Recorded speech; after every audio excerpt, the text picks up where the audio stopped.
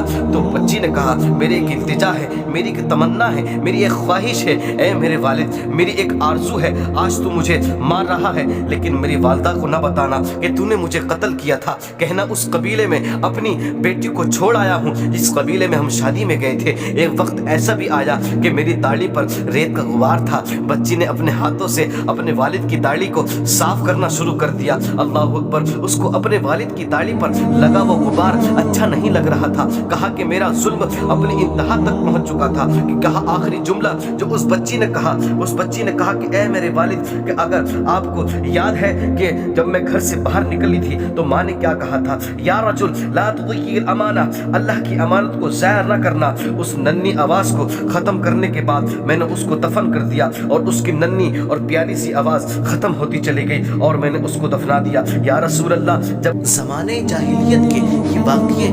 میں یاد کرتا ہوں تو میرے آنسو نہیں تھمتے۔ یا رسول اللہ، میرے آنسو نہیں تھمتے۔ حضور علیہ الصلوۃ والسلام کو دیکھا تو حضور علیہ الصلوۃ والسلام کے ساتھ حضرت فاطمہ الزہرا رضی اللہ تعالی عنہا موجود ہیں۔ میرے آقا نے فوراً فاطمہ الزہرا کو سینے سے لگا لیا، اور سینے سے لگانے کے بعد میرے آقا علیہ الصلوۃ والسلام پیار کرنے لگے اور کہا، یہ میری لخت جگر ہے۔ میرے آقا کی آنکھوں سے اشکوں کی برسات جاری ہو گئی، ہم تو اپنی بیٹیوں سے پیار کرتے ہیں۔ میرے آقا علیہ الصلوۃ والسلام نے ارشاد فرمایا، اے ظالم انسان، اگر زمانے جاہلیت کے گناہوں کی وجہ سے اور اس ظلم کی وجہ سے اللہ آج کسی سے بدلہ لینے کی اجازت دیتا تو سب سے پہلے میں تجھ ظالم سے بدل لیتا۔ اللہ اکبر، اللہ اکبر۔ آج ہم بتائیں اپنی بیٹیوں کو، بتائیں کہ حضور کے صدقے میں ان بیٹیوں کو جو ہے جینے کا حق ملا ہے۔ حضور کے صدقے